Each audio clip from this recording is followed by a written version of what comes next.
अष्टावक्र गीता उपदेश संख्या 47।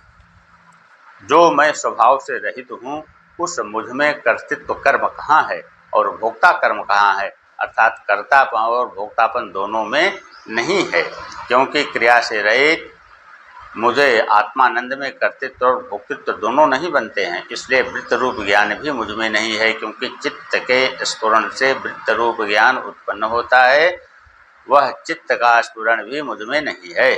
अद्वैत आत्मा में भूरादिक लोक कहाँ हैं, अर्थात कहीं नहीं है। लोकों के अभाव होने से मुमुक्षु भी नहीं है, मुमुक्षु के अभाव होने से ज्ञानवान योगी भी नहीं है। ऐसा होने से न कोई बद्ध है और न कोई मुक्त है, केवल अद्वैत आत्मा ही है।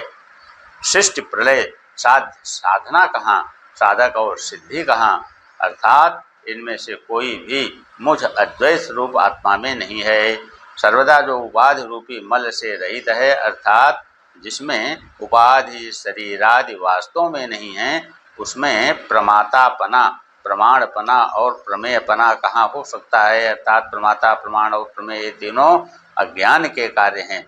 वृत्ति ज्ञान अंतःकरण के धर्म है, वह अंतःकरण ही उसमें नहीं है, वह शुद्ध स्वरूप आत्मा है।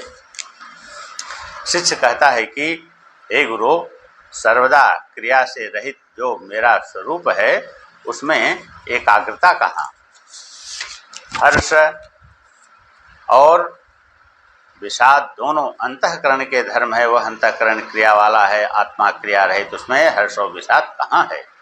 सर्वदा जो निर्विशेष अर्थात वृत्ति ज्ञान से शून्य जो मैं हूँ, मुझ में व्यवहार कहाँ है, अर्थात व्यावहारिक पदार्थों का ज्ञान कहाँ है और पारमार्थिक ज्ञान कहाँ है। ये भी दोनों अंतःकरण के धर्म है और सुख दुख भी मुझ में नहीं है, क्योंकि ये भी दोनों अंतःकरण के धर्म हैं।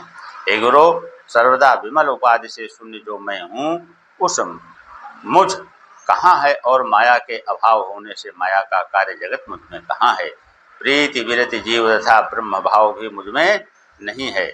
जब कोई भी उपाधि वास्तव में नहीं है, तब जीव भाव और ईश्वरा भाव भी कहना नहीं बनता है। कूटस्थ विभाग से रहित और क्रिया से रहित जो मैं हूँ उस मुझ में प्रवृत्ति कहाँ है और निवृत्ति मुक्ति बंध कहाँ है, अर्थात ये सब निर्विकार आत्मा में कभी भी नहीं बन सकते हैं। शिव रूप अर्थात कल्याण रूप उपाधि से जो रहित मैं हूँ उस मेरे लिए उपदेश कहाँ है। इसलिए शास्त्र गुरु रूपी उपदेश कभी नहीं है और शिष्य भाव था गुरु भाव भी नहीं है, क्योंकि ये सभी को साथ लेकर के ही होते हैं।